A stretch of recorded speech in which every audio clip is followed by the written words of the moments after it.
ज्या दिवसाची वाट बघत होतो तो अखेरकार दिवस आलाच बघा. तर राधे राधे मंडळी, आज गणपती बाप्पाचं आगमन होणार होतं आणि त्याच्या तर आपलं डेकोरेशन तर राहूनच गेलं. सोबतच आपण कालच हे नारळाची फांद्या आणल्या होत्या. तेवढ्यात मी कामाला लागलोच होतो की घरामधून हाक आली, आपल्या घरातच साप निघाला म्हणून. आणि ह्यानं बेंडकुळ गिळल्यामुळे काही ह्याला पळता पण येत नव्हतं, त्यामुळे मी तिथंच त्याला दाबून धरलं होतं. आणि आज पहिल्यांदाच विराटनं साप पण बघितला होता. ह्या सापाचा इंतजाम करून तर भाऊनो आता तुम्हाला डायरेक्ट आपलं डेकोरेशन दाखवतो. 1 2 3 कसं आहे मग आपलं घरचं मंडळ पण. जल्दी जल्दी मध्ये कपडे ते बदलून आपल्या गावातल्या मंडळासोबत निघालतो आपल्या बाप्पाला आणण्यासाठी.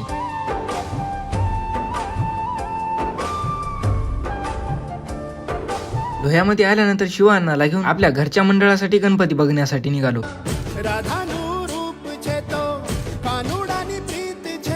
जे की जिकडे बघून तिकडे आपले गणपती बाप्पा दिसू राहिले. एवढ्या सुंदर सुंदर पण मूर्त्या होत्या ना. आणि आपल्या घरच्या मंडळासाठी हे गणपती बाप्पा मला जास्तच आवडली होती, म्हणूनच घेऊनच टाकला. आणि आता मात्र निघालो आपल्या गावातला मंडळाचा गणपती आणण्यासाठी. तसं आजच्या ह्याला तर एवढंच होतं. तर चला बरं का, राधे राधे.